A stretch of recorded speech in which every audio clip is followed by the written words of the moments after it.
Silakan duduk, shalom. Mari kita membuka Alkitab kita di dalam kitab Roma pasal 12. Roma pasal 12 ayat yang ke-9 mulai. Roma 12 ayat yang ke-9. Nasihat untuk hidup di dalam kasih. Hendaklah kasih itu jangan pura-pura. Jauhilah yang jahat dan lakukanlah yang baik. Hendaklah kamu saling mengasihi sebagai saudara dan saling mendahului dalam memberi hormat. Janganlah hendaknya kerajinanmu kendor, biarlah rohmu menyala-nyala dan layanilah Tuhan. Bersukacitalah dalam pengharapan, sabarlah dalam kesesakan, dan bertekunlah dalam doa. Kita berhenti sampai sini dulu. Judul perikopnya sangat sederhana, nasihat untuk hidup di dalam kasih. Dikatakan hendaklah kasih itu jangan pura-pura. Jadi jelas, jangan pura-pura dikatakan. Jauhilah yang jahat dan lakukanlah yang baik. Kalau kita memang hidup di dalam kasih, Yohanes mengatakan bahwa kalau kita hidup di dalam kasih, maka kegelapan tidak ada di dalam kita. Ya, kalau kita hidup dalam terang secara otomatis, maka kegelapan menyingkir dengan sendirinya. Oleh karena itu di sini dikatakan kalau kita hidup di dalam kasih jelas bahwa kita akan menjauhi kejahatan dan kita akan melakukan yang baik. Tidak bisa kadang-kadang kita jahat, kadang-kadang kita baik.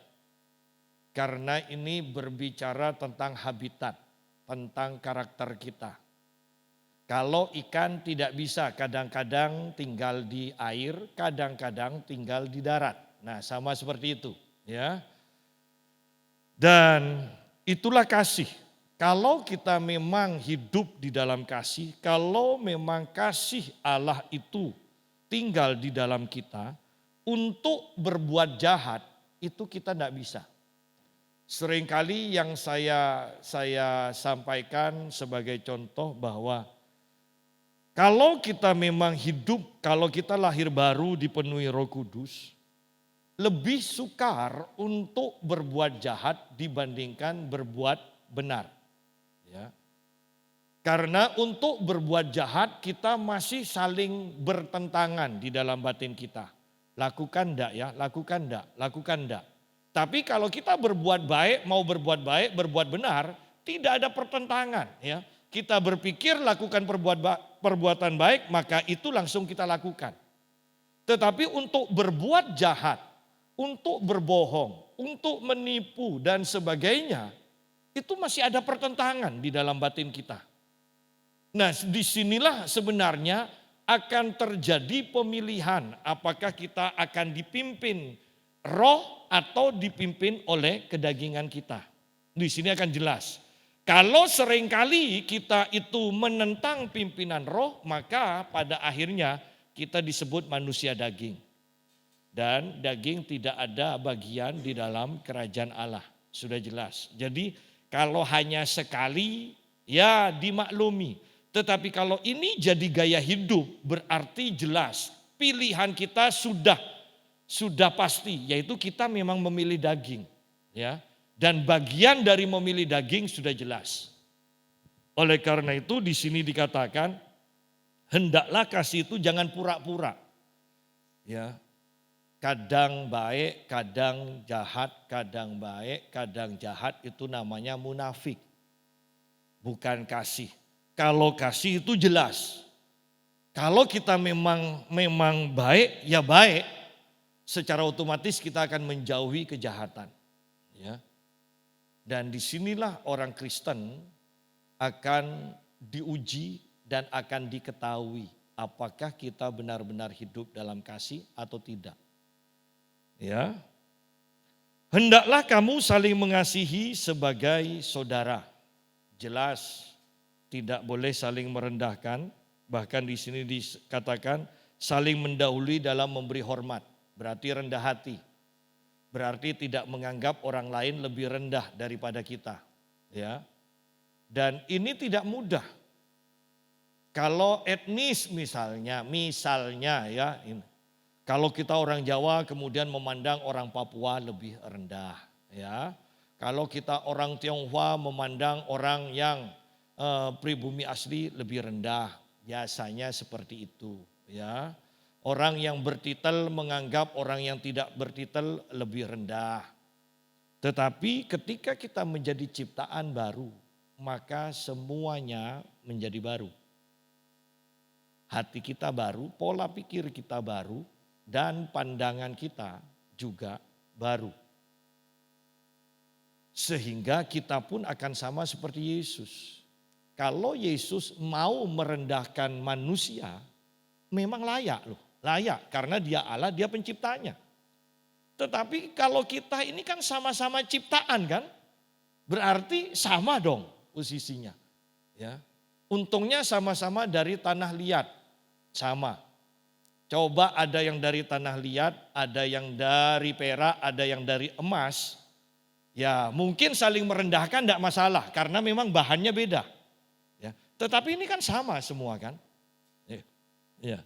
Jadi kalau Allah sendiri sebagai pencipta itu mau merendahkan diri menjadi manusia, apalagi kita yang sesama manusia.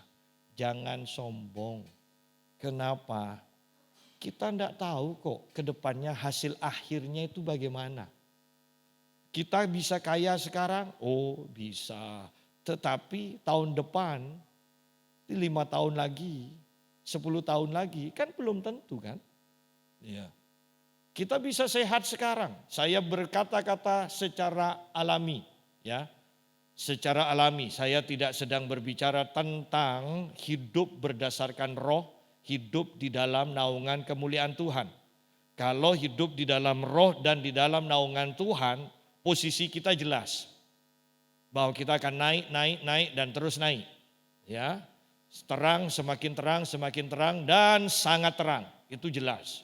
Tetapi secara manusia, secara alami ingat.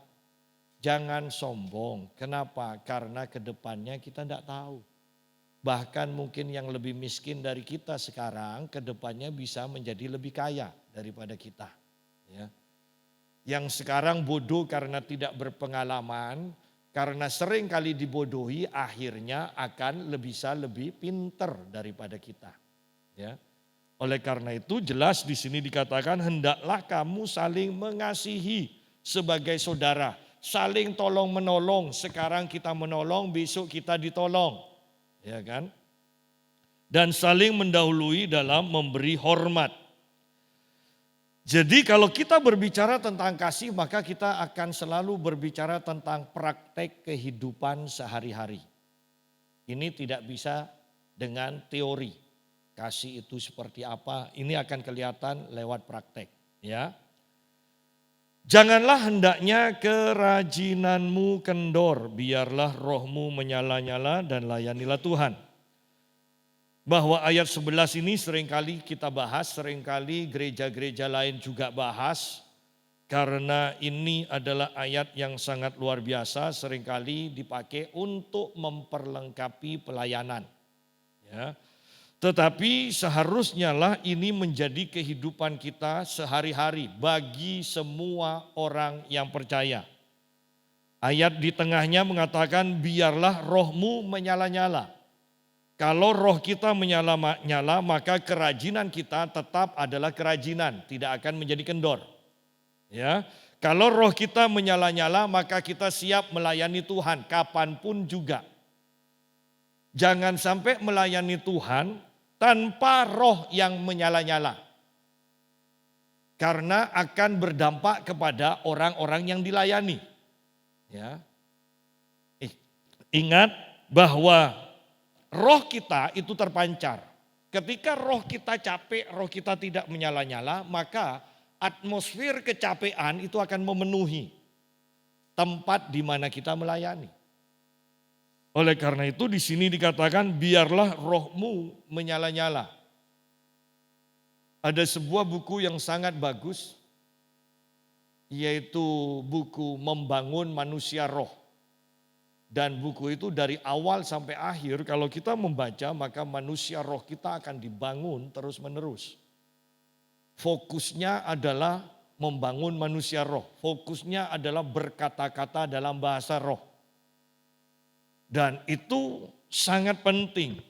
Oleh karena itu sidang jemaat bahwa berdoa dalam bahasa roh. Tetap walaupun banyak pendeta mengatakan itu sesat, itu dari setan. Penekanan saya adalah kalau engkau mau hidup dengan kuasa. Kalau engkau mau rohmu menyala-nyala. Tidak ada cara lain kecuali banyak berkata-kata dalam bahasa roh. Sehingga Anda lihat Paulus yang banyak berkata-kata dalam bahasa roh. Mau mengalami apapun juga, tidak ada penganiayaan yang bisa membuat semangat Paulus itu kendor. Dan ingat perkataan Paulus di dalam 1 Korintus pasal yang ke-14 ayat yang ke-18 itu. Aku bersyukur bahwa aku berkata-kata dalam bahasa roh jauh lebih banyak daripada kamu sekalian. Ya. Itu penting, itu ayat yang sangat penting. Biarlah rohmu menyala-nyala. Biarlah rohmu menyala-nyala. Kalau Anda pernah pergi ke seminar atau KKR, ketika pemimpin atau pengkhotbah KKR itu mengajak semuanya berdoa menyembah di dalam bahasa roh, itu atmosfernya luar biasa. Suara itu seperti suara gelombang, ya, memenuhi ruangan. Itu dahsyat sekali. Anda bisa bayangkan apa yang akan terjadi kalau di dalam rumah kita 2 atau 3 orang selalu setiap hari berkata-kata dalam bahasa roh. Itu tidak ada santet yang mempan dan bisa masuk ke rumah kita. Saya percaya. Karena 2-3 orang berkata-kata dalam bahasa roh, itu atmosfer akan dipenuhi dengan atmosfer surga. Dan tidak ada kekuatan jahat apapun bisa menerpa rumah kita. Tidak akan pernah bisa. Ya. Oleh karena itu di sini kembali saya tekankan biarlah rohmu menyala-nyala. Saya ingatkan penglihatan yang disampaikan seseorang di minggu pagi. Ya, minggu barusan, bahwa ketika dia masuk dia dalam pujian, dia melihat nyala api, lidah api bertebaran. Dan ketika perjamuan kudus dia melihat api yang besar menyala di tempat ini. Dan dia katakan ini gereja yang luar biasa. Puji Tuhan juga dia menyampaikan pengkhotbahnya juga top dia bilang.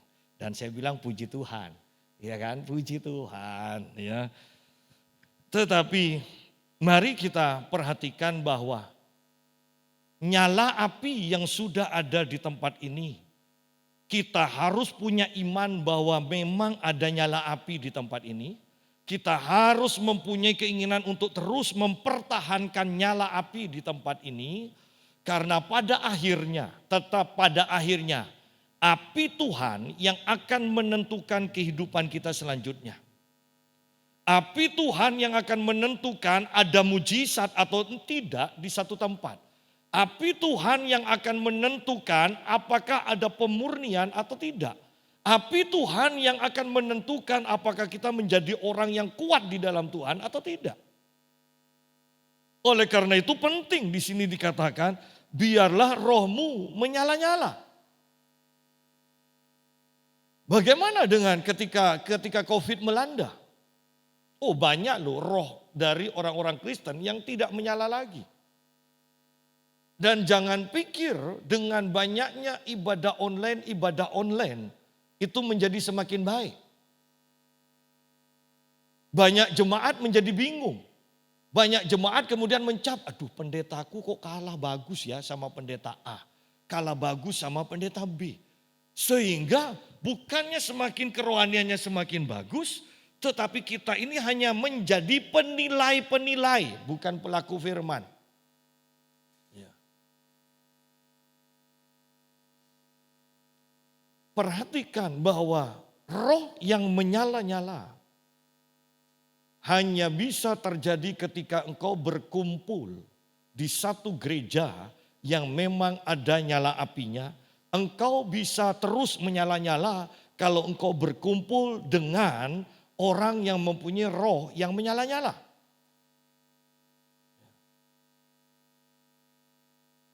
Perhatikan di sini bahkan ketika kita salah bergaul dengan seseorang, Anda bisa bayangkan, Anda tidak pernah ngomong dengan si A misalnya, Anda kumpul dengan si B kemudian menceritakan, si A ini orangnya begini, hati-hati ya kamu. Kita belum pernah ngomong dengan si A. Satu saat kita ketemu dengan si A. Bagaimana? Bisakah kita akrab, bisakah kita dengan semangat berbicara dengan si A? Tidak bisa. Bahwa dengan siapa engkau bergaul menentukan cara hidupmu selanjutnya. Saya sepakat dengan ibu yang datang minggu pagi itu dan saya mengatakan betapa pentingnya dengan siapa kita bergaul. Dan ibu ini mengatakan iya benar. Ketika saya mengatakan tetapi pembicaraan saya ini tidak bisa diterima oleh semua orang. Dan ibu ini kembali katakan, iya benar. Itu hanya bisa diterima oleh orang yang hidup di dalam roh. Orang yang tidak hidup di dalam roh, walaupun tidak salah, saya mau katakan begini. Mereka akan hidup dengan semboyan toleransi, tanda kutip. Tetapi orang yang hidup dalam roh tahu bahwa yang terpenting adalah tetap menjaga api di dalam kita dan bagaimana menjaga api itu terus menyala di dalam kita. Karena pada akhirnya kembali saya tekankan bahwa Yesus datang hanya untuk menjemput umatnya yang mengasihi dia. Kata mengasihi ini ingat ini bahwa itu tidak bisa mengasihi tanpa gairah dari dalam. Banyak orang bisa beribadah tanpa mengasihi Tuhan? Iya. Tetapi pertanyaannya apakah semua orang yang datang untuk beribadah datang dengan bergairah, dengan mengasihi Tuhan? Bagaimana ketika kita pacaran dahulu? Tidak mungkin telat ataupun kalau memang telat, jarang sekali telat. Itu namanya bergairah. Tetapi kalau banyakan telatnya, masih mau mandi aja sudah katakan kepada yayangnya on the way ya. OTW ini, OTW. Padahal masih mau mandi loh. Ya. Loh, bukankah banyak orang yang hubungannya dengan Tuhan, sebenarnya mereka bersikap sepertinya bisa membohongi Tuhan. Mereka tidak tahu. Yang mereka bohongi adalah firman yang mengatakan Allah memperhatikan hati. Bukan yang jasmani. Bukan hanya yang jasmani, hatinya itu. Ya. Penting sekali. Dan kembali kalau sudah berbicara hati, tempat yang paling enak untuk jujur adalah di saat teduh kita. Kalau kita sudah terbiasa jujur sama Tuhan, terbiasa setiap hari jujur, maka itu akan menjadi gaya hidup kita, akan menjadi karakter kita, kita akan jujur kepada siapapun juga. Ya. Biarlah rohmu menyala-nyala, janganlah hendaknya kerajinanmu kendor. Janganlah hendaknya kerajinanmu kendor. Bagaimana orang bisa kerajinannya kendor? Bagaimana orang rohnya bisa mulai mengecil dan bahkan padam? Hati-hati dengan kekecewaan, kepahitan, kebencian, dendam. Hati-hati. Saya ingatkan Kalau Yohanes Pembaptis saja bisa kecewa di dalam penjara. Ya kan? Coba tanyakan apakah dia itu sungguh-sungguh Mesias yang harus kami tunggu loh. Yang memproklamirkan sebagai anak domba siapa? Kan itu Yohanes Pembaptis terlebih dahulu. Ketika tidak ada orang tahu bahwa Yesus adalah anak domba Allah itu, Yohanes Pembaptis yang tahu. Bahkan ketika anak buahnya banyak yang ikut Yesus, Yohanes Pembaptis tahu diri. Dia katakan tidak masalah. Tetapi ketika dia masuk ke dalam penjara dan Yesus tidak menjenguk dia, terlontar pertanyaan, sungguh-sungguhkah dia Mesias? Anda bisa tangkap kekecewaan di sana. Bahwa kalau Yohanes Pembaptis yang disebut nabi terbesar saja bisa kecewa, apalagi kita. Walaupun karena kita tidak terbiasa jujur dengan Tuhan. Di saat teduh kita setiap hari. Bahkan kita tidak mempunyai saat teduh. Tidak terbiasa jujur. Orang walaupun kecewa selalu mengatakan, enggak saya tidak kecewa tapi tidak mau ketemu sama orang itu. Anda bisa tangkap. Saya tidak kecewa tapi tidak bisa akrab seperti dulu lagi. Banyak orang tidak bisa jujur. Tetapi saya mau tekankan, Allah melihat hati. Semakin tidak ada penyelesaian.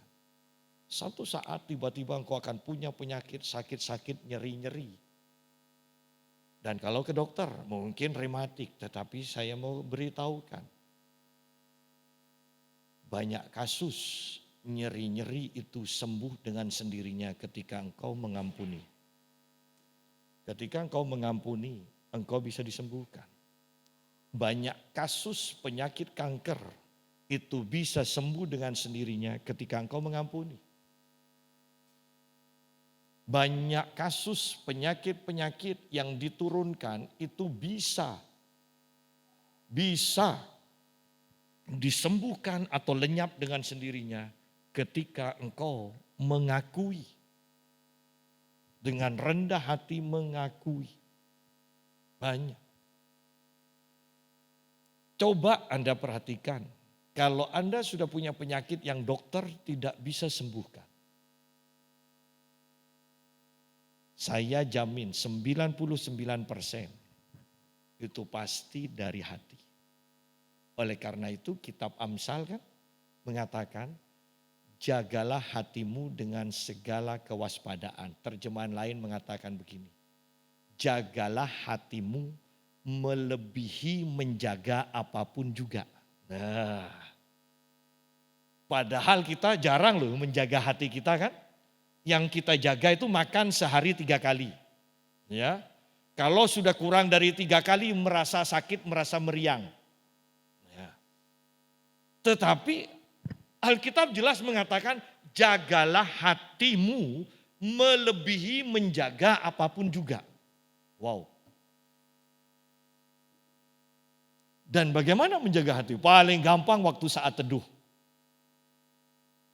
Waktu engkau berdoa, Tuhan berbicara. Waktu engkau membaca Alkitab, Alkitab membaca engkau.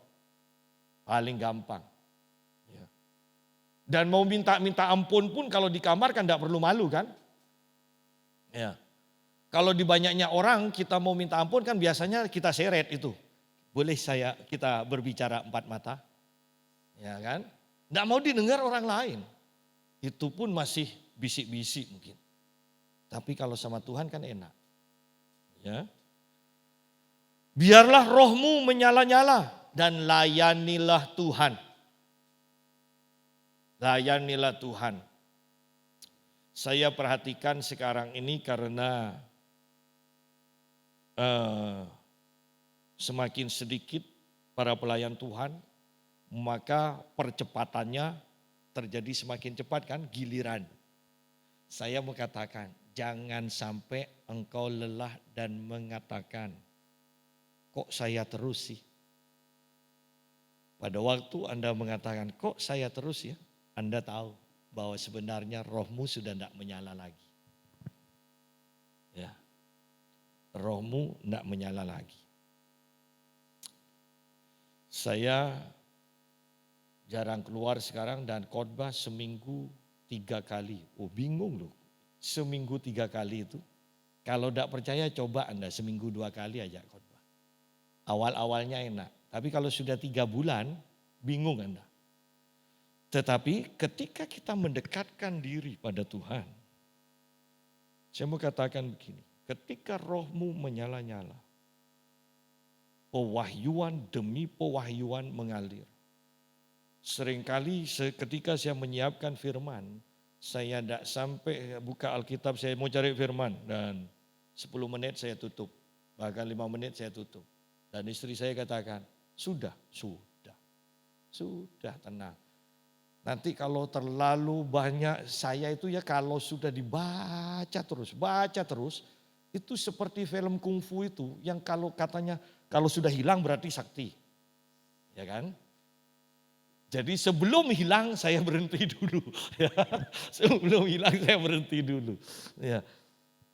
Jadi ketika roh kita menyala-nyala, saya mau katakan, engkau siap dan engkau ingin melayani. Sesering apapun keinginan untuk melayani itu ada. Karena memang rohnya itu sudah menyala-nyala. Ya. Jadi itu sangat penting kita ketahui. Bersukacitalah dalam pengharapan. Setiap kita harus punya pengharapan. Ya. Pengharapan, kalau anak kecil cita-cita. Ya. Tetapi kalau kita kan keinginan, paling gampangnya keinginan. Bahwa ketika Anda punya keinginan, punya pengharapan, Anda harus bersukacita. Di sini dikatakan bersukacitalah dalam pengharapan. Berarti ini belum terjadi loh. Belum kita terima. Ini hanya pengharapan, keinginan kita. Jangan katakan kalau Anda punya keinginan mustahil. Jangan. Di sini dikatakan bersukacitalah. Kalau boleh saya tambahkan bersukacitalah dan jangan mengatakan mustahil kalau engkau punya pengharapan. Kata bersukacitalah berarti di sana tersirat bahwa pengharapan kita itu akan terjadi. Pengharapan kita itu akan kita alami. Kalau enggak, untuk apa dikatakan bersukacitalah? Kenapa? Coba lihat di dalam Roma pasal yang ke-5 ayat yang ke-5. Roma 5 ayat yang ke-5. Dan pengharapan tidak mengecewakan. Nah tadi kan bersukacitalah dalam pengharapan. Pengharapan itu tidak mengecewakan. Berarti kan Anda lihat tersirat bahwa pengharapan kita itu pasti tergenapi. Disuruh bersukacita, di sini dikatakan bahkan tidak mengecewakan. Karena kasih Allah telah dicurahkan ke dalam hati kita oleh Roh Kudus yang telah dikaruniakan kepada kita. Saya sederhanakan begini, bahwa pengharapan itu tidak mengecewakan, bersukacitalah. Kenapa? Karena kau dikasihi Allah.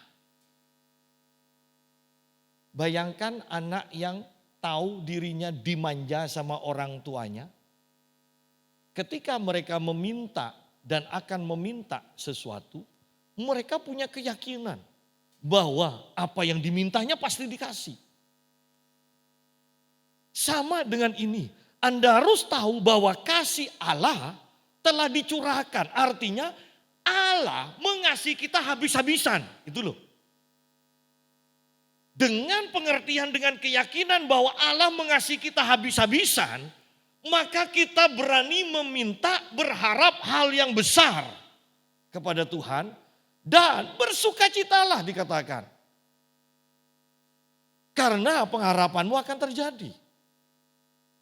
Markus 11 ayat 24 mengatakan, kalau engkau berdoa dan yakin seakan-akan doamu sudah engkau terima, maka itu yang akan engkau dapat. Belum menerima tetapi yakin seolah-olah sudah menerima dikatakan. Berarti kalau sudah yakin seolah-olah sudah menerima, berarti kan langsung mengucap syukur kan? Seolah-olah sudah menerima walaupun belum menerima, mengucap syukur. Bayangkan Tuhan yang akan memberi, yang belum memberi, tetapi kita sudah mengucapkan terima kasih Tuhan. Terima kasih. Kan istilahnya kita sungkan sendiri tidak mau ngasih kan. Loh, ini adalah kebenarannya seperti itu. Apalagi kita tahu Allah sudah mencurahkan kasih-Nya. Bahasa sederhananya, mengasihi kita habis-habisan. Bahasanya Paulus di dalam Roma pasal yang ke-8. Kalau anaknya saja dikasihkan kepada kita, apa yang Anda akan dikasih oleh Tuhan kepada kita? Kalau anaknya saja diberikan, dikatakan. Di sini jelas kasih Allah telah dicurahkan di dalam hati kita oleh Roh Kudus yang telah dikaruniakan kepada kita.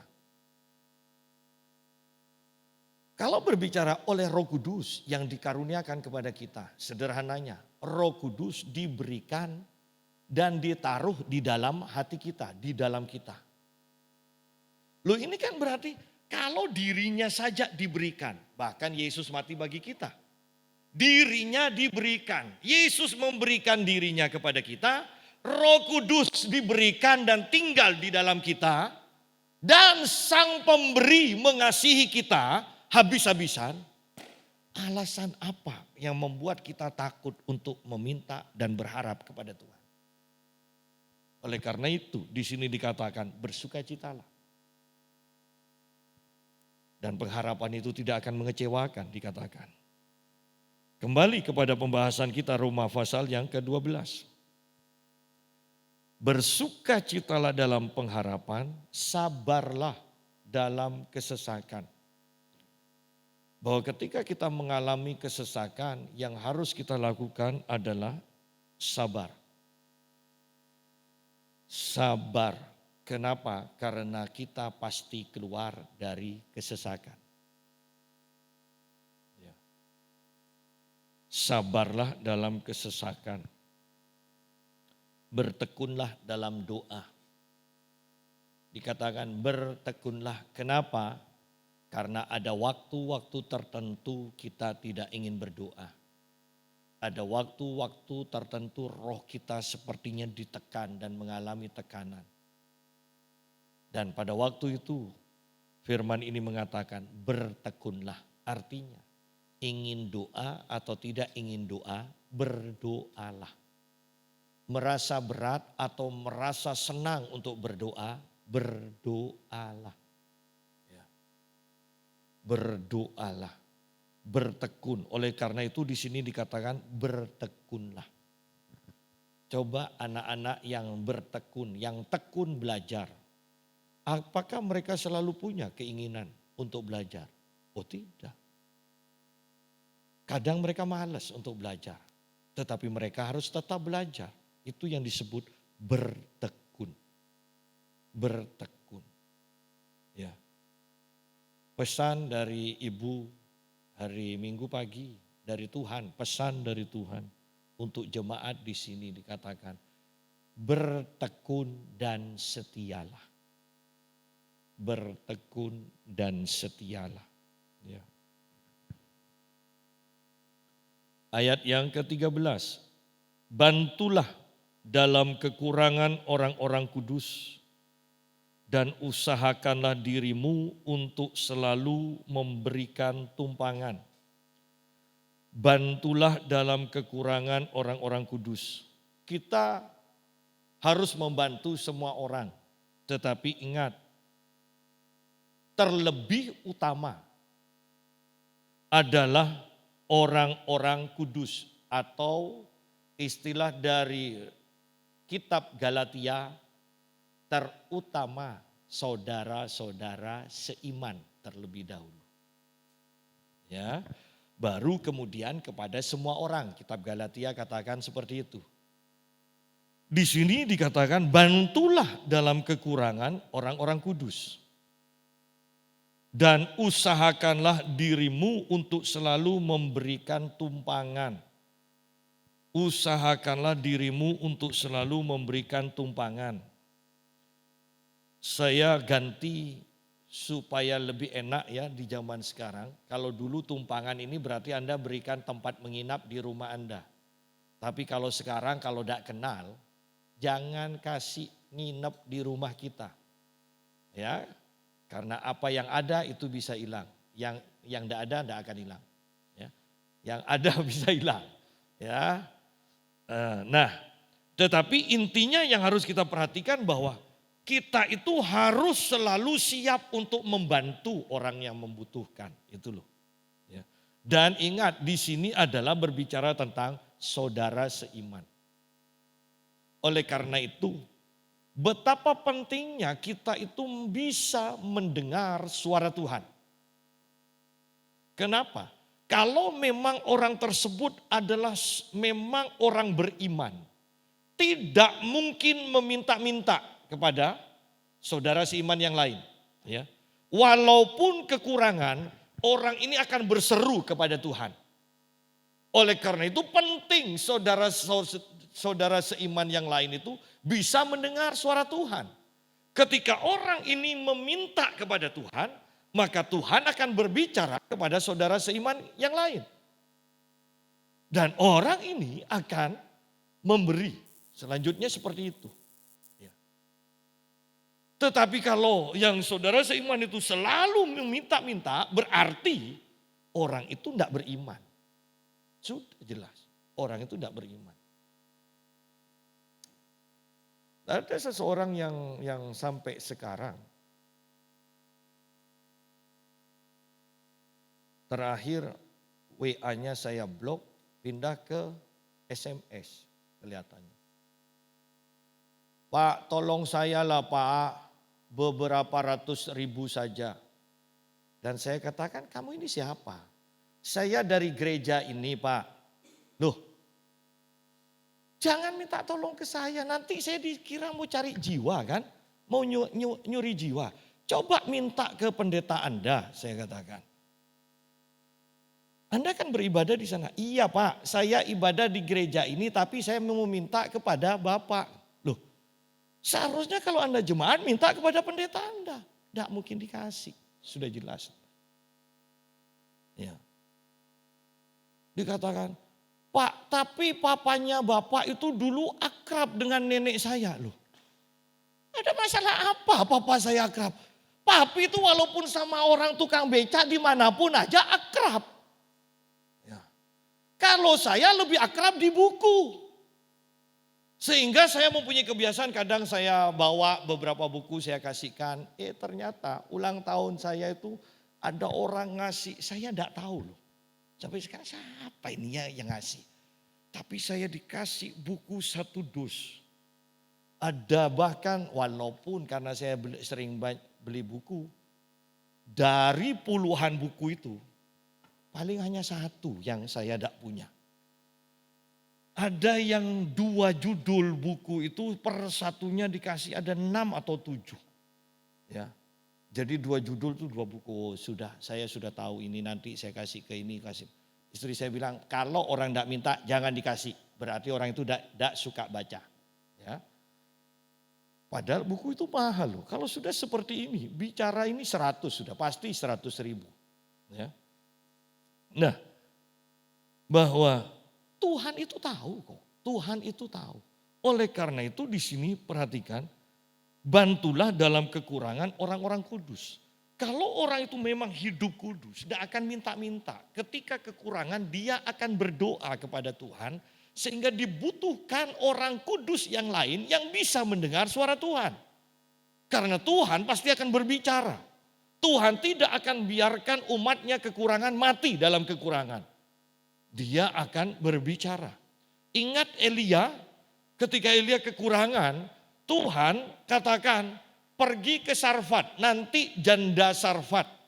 Ya, janda Sarfat yang akan mencukupimu. Ternyata jandanya juga janda kekurangan.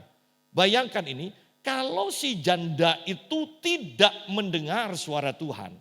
Ketika Elia katakan buatlah roti, pertama-tama buat aku terlebih dahulu. Saya percaya si janda itu tidak akan kasih. Itu pengharapan terakhir kok rotinya. Janda itu katakan, aku akan buat untuk terakhir kali untuk aku dan untuk anakku. Kalau masih porsinya dikurangi untuk Elia, berarti kematiannya semakin cepat. Ya. Tetapi saya percaya karena janda itu sudah mendengar suara Tuhan, Elia taat kepada Tuhan, maka mereka semua hidup dalam kecukupan. Ya. Ayat 14, berkatilah siapa yang menganiaya kamu, berkatilah dan jangan mengutuk. Ya. Sidang jemaat, dari ayat-ayat yang kita baca hidup dalam kasih, Anda bisa bayangkan di sini, dari ayat 14 sampai ayat 21 itu berbicara tentang pengampunan, tentang sikap pengampunan. Ya.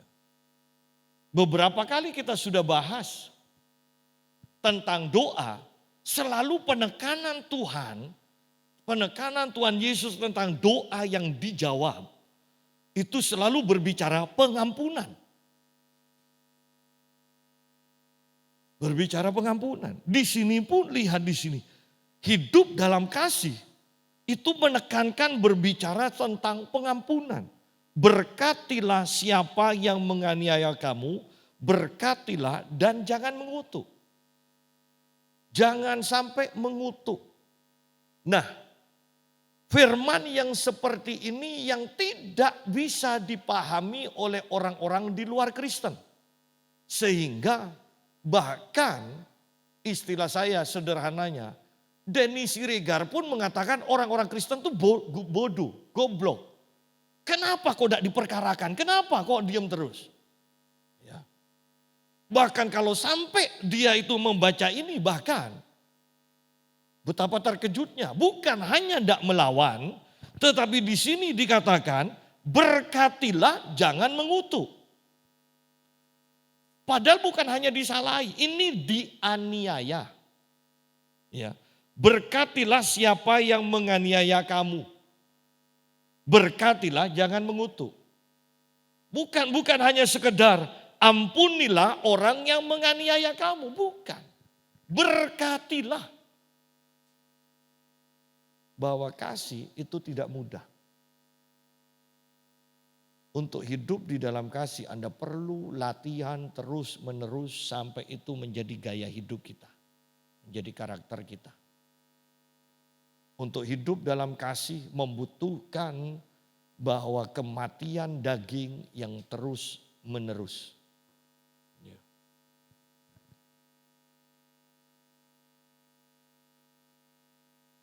Saya ingat Kathryn Kuhlman yang selalu semboyannya mengatakan, setiap hari saya mengalami kematian, setiap hari.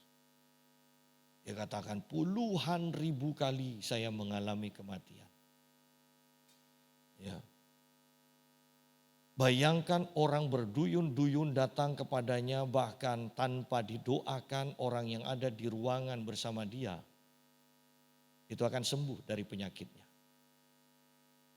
Sehingga Anda bisa bayangkan dengan seperti itu uang akan mengalir dengan deras kepadanya. Tetapi hidupnya sampai matinya pun dia hidup secara sederhana. Bukankah membutuhkan kematian daging setiap waktu? Tidak seperti yang aksi cepat tanggap. Ya kan? Yang ngerti kan? Gaji pemimpinnya hanya nyodorkan ini si A butuh ini, siapa yang mau nyumbang. Ya, dan ketuanya pakai gaji 250 juta. Pokoknya kalau kita mau hidup awet muda seharusnya memang di Indonesia. Banyak yang lucu-lucu tidak masuk akal itu ada di Indonesia. Yang serius selalu di Amerika. Ya. Yang Eropa itu selalu serius. Kalau Indonesia ini lucu-lucu. Kalau Anda bisa menyikapi dengan benar, Anda awet muda. Ya. Lucu-lucu. Bayangkan presiden aja tidak sampai 200 juta gajinya. Ini hanya orang yang nyodorkan itu loh. Hanya mutu. Ya. Adi bisa mengajukan kepada aksi cepat tanggap. Adi membutuhkan apa? Wah, itu Nanti dapatnya itu ya 400 juta, 3 jutanya dikasih ke Adi. Ya, seperti itu, makanya dan luar biasanya bertahun-tahun masih ada. Nah, perhatikan bahwa yang saya mau tekankan begini. Anda mendapatkan berkat yang banyak tanpa terbiasa dengan gaya hidup penyalipan daging.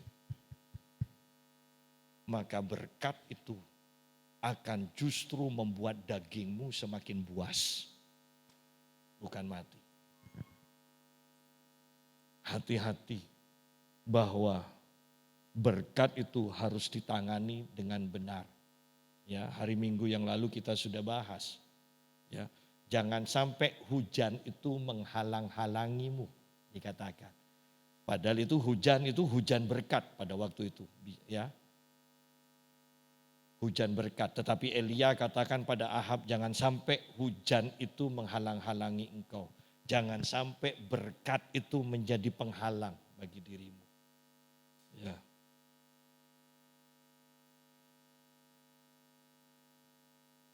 Ayat yang ke-15, bersukacitalah dengan orang yang bersukacita dan menangislah dengan orang yang menangis.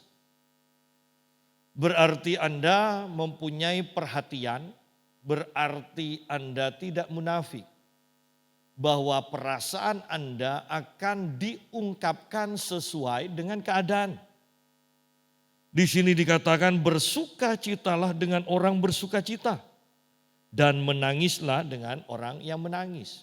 Respon kita terhadap segala situasi harus benar. Ya. Harus benar. Bersukacitalah dengan orang yang bersukacita. Loh, ini sukar loh. Menangis dengan orang yang menangis itu gampang.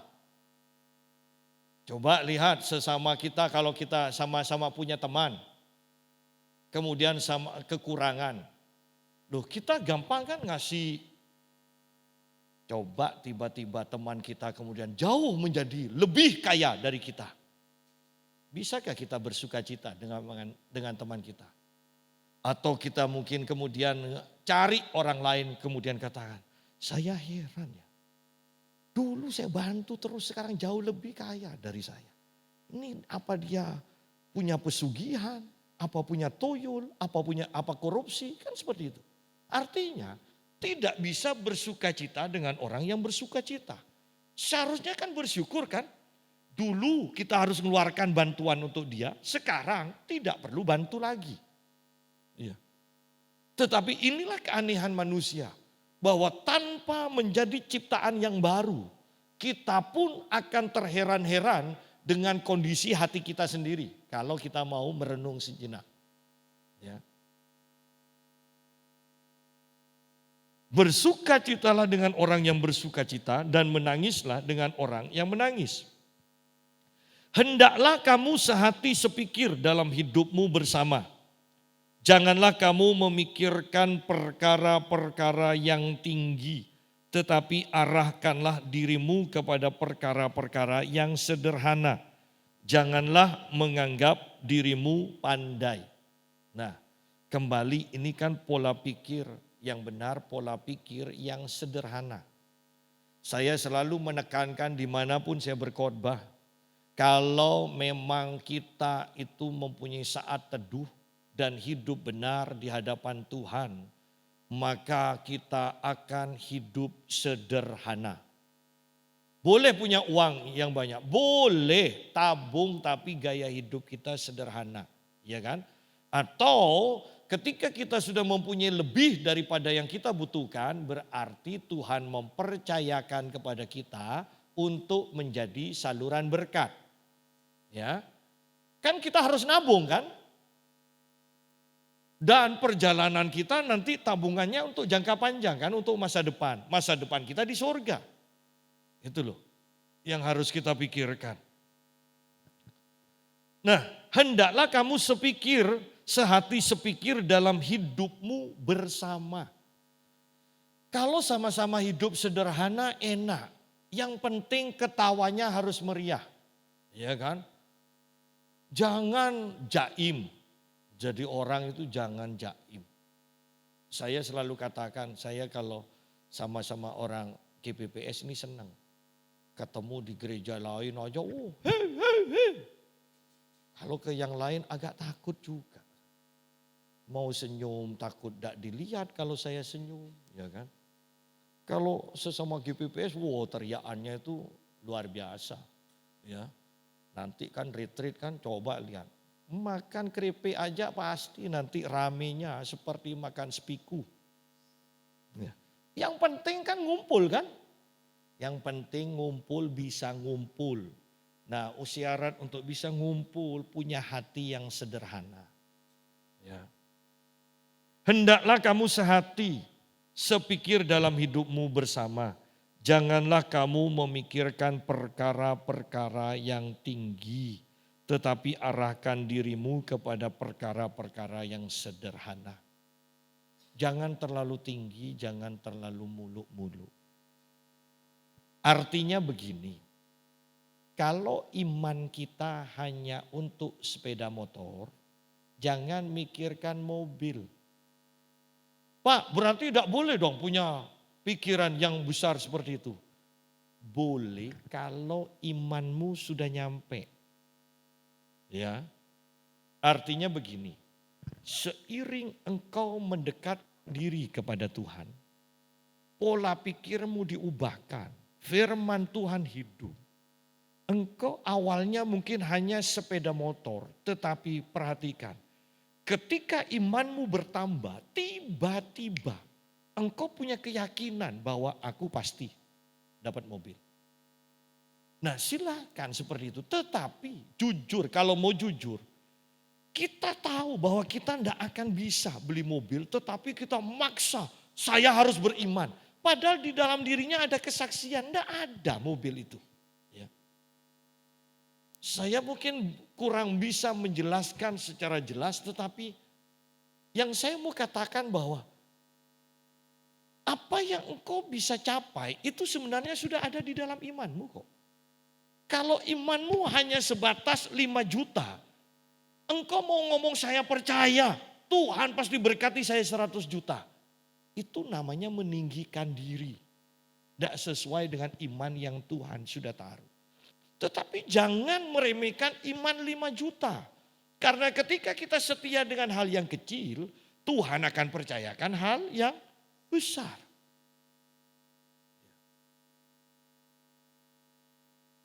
Saya tidak merta-merta orang kemudian kasih saya jutaan. Saya ingat dulu dari awal jadi pengerja, senang sekali. Dikasih 10.000. Imannya hanya iman 10.000. Naik lagi iman 20.000. Naik lagi iman 100.000. Ya. Naik iman 1 juta. Naik iman 5 juta. Terus seperti itu naik. Itu kalau Tuhan, kalau kita membangun manusia roh kita, Tuhan akan tambahkan iman. Dan sesuai dengan iman kita itu, itulah yang kita pikirkan, itulah yang kita deklarasikan.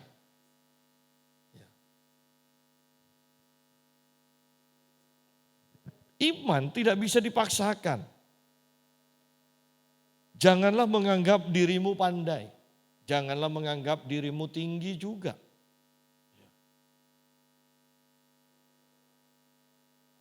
Ada orang yang mengatakan nanti anak saya nanti kalau sudah kuliah saya kuliahkan, jurusan kedokteran nanti saya kuliahkan di Singapura. Saya katakan, alah sudahlah, punya niat sekolah kedokteran puji Tuhan, tapi tidak usah sampai ke Singapura apa. Orang SD aja belum tamat kok. Ya. Sudah ke Singapura, ya kan? Dokter aja sudah dokter, perkara dokternya Surabaya atau apa kan, terserah. Minimal kalau tidak jadi dokter jadi bidan kan gitu. Ya. Tetapi yang saya mau tekankan jangan muluk-muluk. Ya. Kijang tidak punya sudah mikir nanti pokoknya saya kalau beli mobil saya mau beli mobil Lexus. Kijang aja tidak punya kok Lexus. Seharusnya iman yang benar itu kan meningkat sedikit meningkat lagi sedikit. Apa yang salah sih dengan memulai dari hal yang kecil? Ya. Tidak ada yang salah memulai dengan hal yang kecil. Justru itu akan membangun fondasi iman kita. Sehingga Alkitab katakan di dalam perjanjian lama. Selalu mereka katakan, kalau aku ingat pekerjaan Tuhan yang dulu. Ingat bagaimana Tuhan menolong kita. Ingat bagaimana Tuhan mencukupi kita. Itu membangun fondasi iman kita. Untuk menerima perbuatan Tuhan yang ajaib lagi. Untuk mampu menerima perbuatan yang lebih besar dari Tuhan. Enggak ada orang walaupun umurnya cukup, enggak pernah sekolah dari TK sudah langsung mau kuliah. Walaupun umurnya cukup, kan enggak bisa kan. Ya. Ayat 17, janganlah membalas kejahatan dengan kejahatan. Lakukanlah apa yang baik bagi semua orang. Nah, ini hidup dalam kasih. Janganlah membalas kejahatan dengan kejahatan. Tadi kita sudah bahas, yang menganiaya aja harus diberkati. Di sini kalau yang melakukan kejahatan jangan dibalas dengan kejahatan. Tetapi tugas kita adalah lakukan apa yang baik bagi semua orang. Bukan hanya kepada teman yang akrab, tetapi kepada semua orang.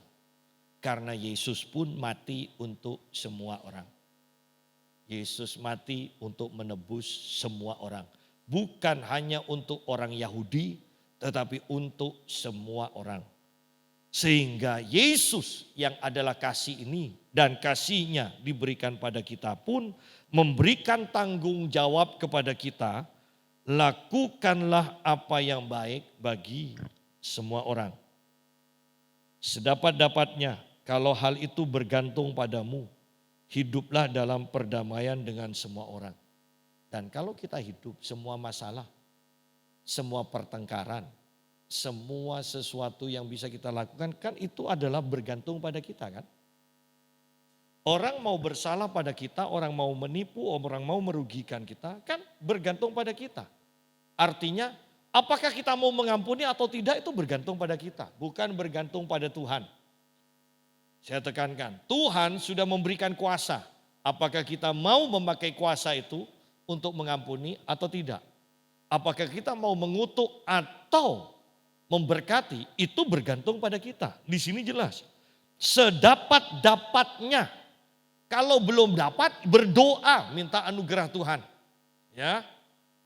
Kalau terlalu berat untuk mengampuni, minta anugerah Tuhan lagi. Sedapat-dapatnya kalau hal itu bergantung padamu. Hal apa? Hal berbuat baik. Hal apa? Hal tidak membalas kejahatan dengan kejahatan. Bergantung padamu, hiduplah dalam perdamaian dengan semua orang. Pilihannya adalah berdamai. Pilihannya adalah mengampuni. Pilihannya adalah memberkati. Saudara-saudaraku yang kekasih, janganlah kamu sendiri menuntut pembalasan. Nah, di sini jelas.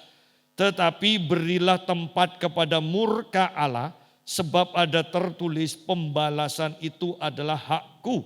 Akulah yang akan menuntut pembalasan, firman Tuhan. Ya. Kalau kita membalas kejahatan dengan kejahatan, maka yang terjadi pertengkaran. Ya. Tetapi kalau Tuhan yang membalaskan kejahatan orang itu, maka kita ini bisa jadi temannya nanti loh. Ketika Tuhan murka pada orang tersebut, maka kita bisa datang untuk menghibur orang tersebut. Maka hubungan yang rusak itu akan dipulihkan. Ya. Anda bisa bayangkan kalau jemaat kemudian bermusuhan, bertengkar dengan pendetanya, gembalanya. Maka gereja itu akan pecah. Ya. Tetapi kalau gembalanya mengatakan di hadapan Tuhan, aku mengampuni Tuhan, aku memberkati Tuhan. Pembalasan bukan hakku, pembalasan adalah hakmu Tuhan. Nah, Maka Tuhan akan berurusan dengan orang seperti itu. Nanti kalau sudah sakit, ngalami masalah, pendetanya datang. Kan hubungan tetap baik kan? Dan menjadi lebih baik. Ya. Jadi biarkan Tuhan yang bertindak. Ya. Jadi lihat di sini, saudara-saudaraku yang kekasih, janganlah kamu sendiri menuntut pembalasan, tetapi berilah tempat kepada murka Allah. Bahwa kalau kita memang orang benar, kita disalahi, saya mau katakan begini, Allah pasti murka kepada orang yang menyalahi kita. Kita tidak boleh balas, kenapa? Seakan-akan itu, sini, kamu itu mundur, ini bagianku. Ya, seakan-akan seperti itu. Jadi kalau kita tetap maju, Tuhan di belakang. Berarti Tuhan gregetan. Kalau Tuhan ini Tuhan yang murka ini tetap murka, berarti kan nanti murkanya turun ke kita. Orang itu bagianku kata Tuhan, kok direbut. Nah kan, Anda bisa bayangkan, ya, itu bagian Tuhan. Oleh karena itu Paulus kan juga katakan, ingat kalau bicara Tuhan, jangan hanya ingat bahwa tentang kemurahan Tuhan saja. Ingatlah kemurahan, perhatikan kemurahan dan kemurkaan Allah. Allah yang murka. Setiap anak yang dikasihinya itu disakiti, dikecewakan, dianiaya, Tuhan pasti murka dan dia siap membalas. Hanya apakah kita mau memberikan tempat bagi Tuhan untuk murka? Ataukah kita sendiri yang mengambil alih murka Tuhan? Ya. Semakin kita bergerak dengan kemauan kita, maka Allah akan diam. Pembalasan itu adalah hakku, kata Tuhan. Akulah yang akan menuntut pembalasan, firman Tuhan. Semakin kita cepat mengampuni, semakin Tuhan akan cepat untuk murka kepada orang yang menyakiti kita. Semakin kita memberkati orang itu, selalu saya katakan kan dahulu bahwa orang kalau jahat, mau diberkati bagaimanapun tidak bisa menerima berkat dari kita itu. Sehingga seperti Alkitab katakan, Yesus katakan, kalau orang tidak mau menerima berkatmu, maka berkat itu akan kembali kepadamu. Anda bisa bayangkan untuk kita diberkati Tuhan gampang. Berkati aja orang yang membenci kita. Itu pasti berkatnya mental lagi ke kita. Ya kan? Karena mereka memang tidak bisa menerima berkat kita. Maka semua kata-kata kita yang baik, yang kita lepaskan untuk orang tersebut, itu akan mental kembali kepada kita. Kita akan semakin diberkati. Nah ayat 20, tetapi jika seterumu lapar, berilah dia makan. Jika ia haus, berilah dia minum. Dengan berbuat demikian, kamu menumpukan bara api di atas kepalanya. Ini bara api ini bukan menumpukan bara api di atas kepala. Itu bukan membuat orang itu cepat mati. Ya. Ini berbicara tentang ketika masa-masa itu hawanya dingin, maka ada kebiasaan orang-orang Yahudi itu membawa seperti tungku di kepalanya dan itu ada api, bara api. Artinya bahwa orang menjahati kita, kita justru memberikan kebaikan. Justru menolong orang itu sehingga kalau Anda baca di dalam kitab firman Allah yang hidup, Alkitab firman Allah yang hidup, ini secara gampangnya itu membuat orang itu merasa tidak enak sendiri. Gitu loh. Sudah aku jahati kok malah dibalas dengan kebaikan. Anda ngerti? Orang itu pasti tidak bisa tidur. Ya. Tapi kalau berbuat jahat kemudian dibalas jahat, nanti orang itu akan balas lagi lebih jahat dan terus seperti itu. Pimpong. Tetapi kalau orang itu jahat kita justru baikin, ya, dia mencuri malah kita sediakan pisang goreng, kasih, orang itu tidak bisa tidur. Ya, orang itu tidak bisa tidur. Maksud ayat itu ini ya seperti itu. Ya, maksudnya. Di firman Allah yang hidup itu lebih gampang untuk. Jadi kalau Anda membaca Alkitab yang tidak Anda bisa mengerti, kok apa maksudnya? Baca aja Alkitab firman Allah yang hidup. Karena itu terjemahannya bukan berdasarkan kata per kata, tetapi berdasarkan pengertiannya apa. Itu firman Allah yang hidup ya. Enak di HP lah, sudah kan, sudah lengkap ya nanti tinggal mau dibaca di Alkitab versi apa ya. Tetapi jika seterumu lapar berilah dia makan, jika ia haus berilah dia minum, dengan berbuat demikian kamu menumpukkan bara api di atas kepalanya.